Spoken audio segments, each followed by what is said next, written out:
So I'm here with Josiah, Paul, Negro, got Drew McLean, Aaron Mazzaconi, Mike Cattell, Daniel Pasca. Rhett's got his cool car here. some Bald Eagle valve covers. one JZ, it makes cool sounds.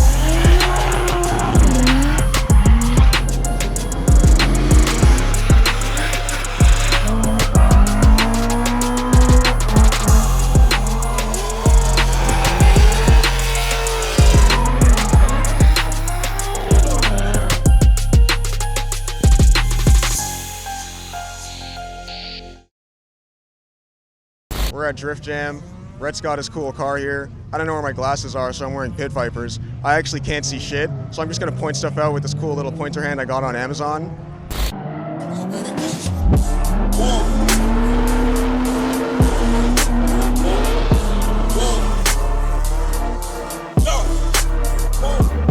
What you call an icon living? Start a record label, bitch just did it. Nylon cover 5 minutes. Whoa, video too hot in the business. Want to make a movie independent. New trucks independent. I need you to listen to the vision. New versions to the dirty dishes. I'm about to clean up in the kitchen. I'm making money by the minute. I'm about to do it way different. Rhett, tell me a bit about this car. When'd you buy it? Was it this color when you got it? Where'd you have to go? So it's an 86 coupe. I got it down in the States because Canadian cars up here are just rust buckets. They're really tough to find. And what part of the States did you have to go to? So we went down, picked it up in the middle of the night, like 12 midnight, down in the Bronx. It was pretty sketchy. But so the car is actually a Georgia car, and the guy had it. He was just trying. It was a project. There was no motor in it, but it was an SR5 coupe, so not a GTS. One of the like silvery blue cars, and it was pretty clean. So what's the difference between an SR5 and a GTS? I'm not really a Toyota nerd. I know most people in the world aren't Toyota nerds. So do you think you could explain, like I know it's probably something minor, maybe it's gear ratios, like you know more about this than I do. Yeah, so an SR5 is just like a different rear end. It's got a smaller rear end, and then a 4AC, and then the GTSs all have a little bit of bigger rear end, more stouter, and it's a 4AG motor. Okay. So if you had an SR5, you had the shitty Corolla. Wait. Having a stoner moment. 4AC. 4AC. Single cam. Yeah. They don't really rev much. 4AGs. Yeah. 20 valve. 4AG 16 valve. Yeah. They still rev to the moon. Jover's got one. Shout out Jover. That street car's pretty cool.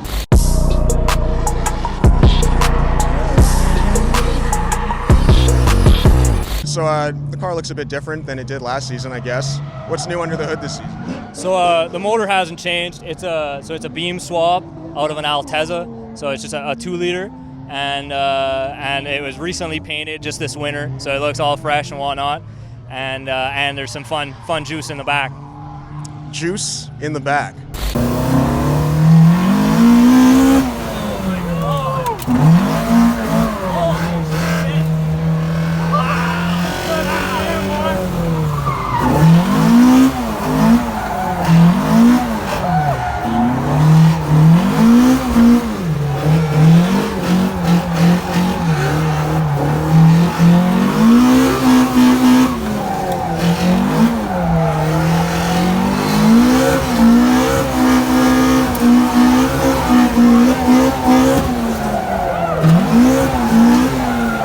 Some dental juice. We put some nitrous on it just literally 2 weeks ago, just a simple 50 shot, just to give it a little. It's been fun. It's been a riot.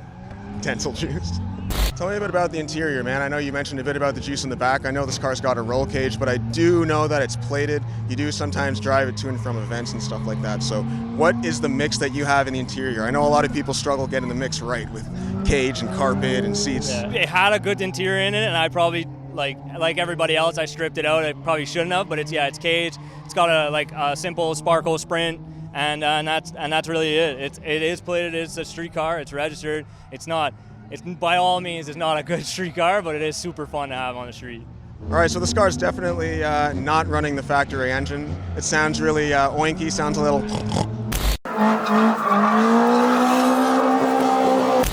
Rhett is going to show us under the hood and show us what he's got going on. Let's do it. Hell yeah. So poof, here we are at the front of the car. We've just spawned somehow. We're like now over here. We were over there for a sec. Now we're here. Rhett's going to pop the hood. It's going to be great. and we're going to look at what exactly is under the hood, keeping in mind that I don't have my glasses on. I can't see shit, so I'm just going to point at stuff with my pointer finger, and Rhett's going to go on a tangent about how cool whatever it is I'm pointing at is. So let's do it. Okay, so what does that say? So it's a beams out of an Altezza. It didn't come here to North America. It's like it was an IS200 basically in Japan. So IS200, that means it was a 2-liter. Yeah, so it's a 2-liter 4-cylinder. It's basically a very similar motor to like maybe an F20C, something like that. Does it have any sort of like VVTi? Like, does it get faster as it revs higher? And how high does this thing rev? Is it like, these are 72 or 8,000 RPM? Yeah, it's like 8,300 RPM. I think the limiter's at. Yeah. 8,300 RPM. And what are these? These aren't factory. Yeah. They're ITBs, so they're off a 20-valve 4AG, like an AE101. Yeah, guys throw these on beamses with a little adapter plate and makes good noises. And what kind of adapter plate was that? I think I missed that. This one's an excessive manufacturing one. You can there's like an SQ engineering one as well. You just toss them on. They're tough to get to idle, but once you've got that all figured out, they're pretty sweet. They make a little bit more jam, but honestly, the noise is the reason they're sweet. So you did it primarily for noise, not as much for horsepower. Oh yeah. What are the challenges of getting it to idle? I'd imagine because you don't even run a plenum, so I guess you have to run a vacuum distribution block. Again, dude, I can't see shit, so you're gonna have to point stuff out. Like what's going on? There's just a block, but basically ITBs are just a big vacuum leak, so it's tough. It's a little harder to get it to like idle right, but once you do all the screws, it's like a little carb, like a little side draft carb. It's kind of how you have to play with it. Nice. And I see some shiny pipes underneath here too. So can you just explain what's going on here? So yeah, just recently we added nitrous to it, and just a little 50-shot an NX direct kit, so just like right to the plenum. Our boy Mike Attell helped me out with that, and like literally just got it dynoed, so we're just working out the kinks, but it's awesome. Where's the bottle? The bottle is in the back. Say the horses are in the back. I got the horses in the bag. That's not factory and it looks green. Can you tell me about it? So up front it's just HSDs, and in the rear HSDs coilovers as well, but I just changed out the springs because the springs in these like pretty basic standard kits are really hard, so I just went for like some Megan cut springs that are 4K. So it's a separate spring in the shock in the back with a true coilover in the front. Correct, just like a Beamer, like you would know, similar setup. And then up front, it's like basically all T3 stuff. Their new GTX2 kit, their evolved knuckles. It's got spacers in the rack. It's probably as much angle as you can really get with an 8.6. How do you like the way it drives? It's good. It's sweet. It's just like a little go-kart. What kind of kit is this? So this is basically a good line replica kit. It's in the States, but honestly, I think it's the best looking bumper on these cars. This or like a J-Blood kit, and it's sweet. Same side skirts, and no rear, and yeah, we just recently got it painted. Rad? Oh yeah, I think it's just a CX Racing rad. Nothing special with two Mishies, one big Mishie, one small. Trying to keep it down. We predominantly run a bunch of go-kart tracks, so it's tougher to keep the heat down. But yeah, just go as big a fan as you physically can, and life will be good.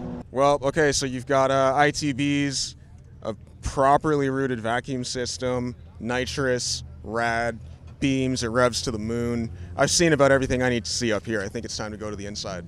Let's take a look. Cool. Now we're in the inside of your car. Honestly, like I said, I can't see shit. It doesn't really look like there's much to talk about. I just see a full metal white interior. What do we got? Some gauges in here. Yeah. We got an e-brake. What kind of e-brake? Is this inline? Yeah. Rhett. Yeah, it's just an inline setup. We just did something simple and quick.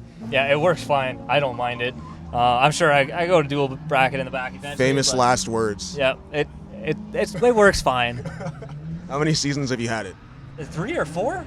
3 or 4 seasons, like the whole car in general, and it's just evolved. Not bad. So my seat's pretty comfortable. How's your seat?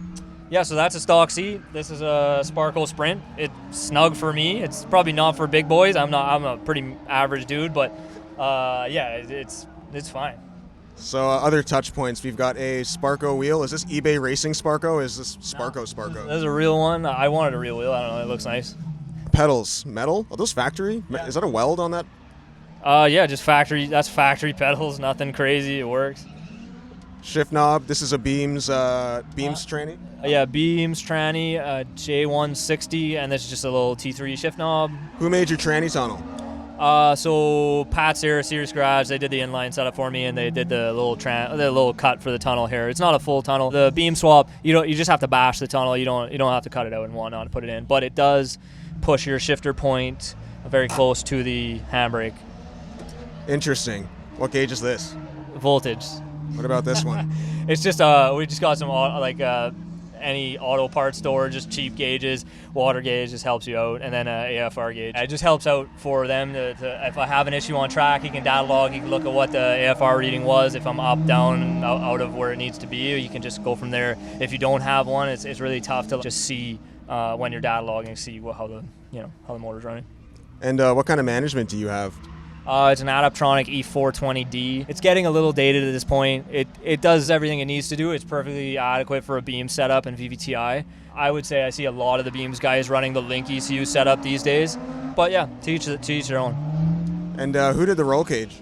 The cage was Chris Wilson, one of my good boys, Willie's Fab. He's a professional welder and he did a beast job. Just a very simple cage. I didn't want anything too crazy because the car is still, streetable. And but yeah, really, And now the serious question: who painted the roll cage? I did. And and for anybody spray painting interior cars, I would tell yourself, just don't do it. Like a cage, spray it, keep the rust down, but get advice from dudes who know how to do it. I'm sure I took so many brain cells off my life from trying to spray this with shitty masks, and it's a time-consuming process, and it's pretty annoying versus just spraying it with a gun instead of rattle canning it. Do any of these gauges work?